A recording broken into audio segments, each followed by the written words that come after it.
రెండు కుటుంబాల మధ్య కక్షలు ఓ బాలిక మృతికి కారణమయ్యాయి.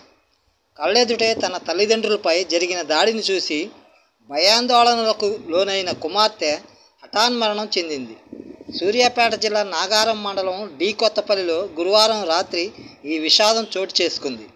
పోలీసులు తెలిపిన వివరాల ప్రకారం డి కొత్తపల్లికి చెందిన కాసం సోమయ్యకు భార్య, కుమారుడు, కుమార్తె పావని ఉన్నారు. సోమయ్యకు అదే గ్రామానికి చెందిన కడారి సైదులకు గత కొన్నేళ్లుగా కుటుంబ కలహాలున్నాయి. గతంలో పెద్ద మనుషుల సమక్షంలో పంచాయతీ కూడా పెట్టారు. అనంతరం సోమయ్య వ్యవసాయం వదిలేసి సూర్యాపేటకు వెళ్ళి మెకానిక్గా స్థిరపడ్డాడు. సైదులు వ్యవసాయం చేస్తున్నాడు. 6 నెలల కిందట తన కుమార్తె పావని అనారోగ్యానికి గురవడంతో అప్పటి నుంచి సోమయ్య కుటుంబంతో కలిసి మళ్ళీ స్వగ్రామమైన డి కొత్తపల్లి వచ్చి నివసిస్తున్నాడు. ఈ క్రమంలో పాత కక్షలను మనసులో పెట్టుకున్న సైదులు గురువారం రాత్రి కడారి సోమయ్య, కాసం కళింగ అనే ఇద్దరితో కలిసి కాసం సోమయ్య ఇంటికి వెళ్ళాడు.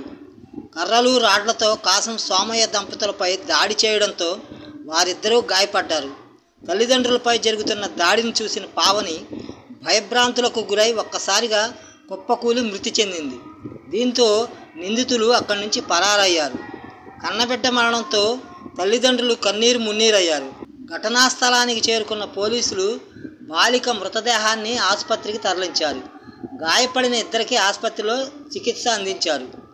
బాధితుడు కాసం సోమయ్య ఫిర్యాదు మేరకు కేసు నమోదు చేసుకొని దర్యాప్తు చేస్తున్నట్లు సిఐ రఘువీర్ రెడ్డి, ఎస్ఐ ఐలయ్య తెలిపారు.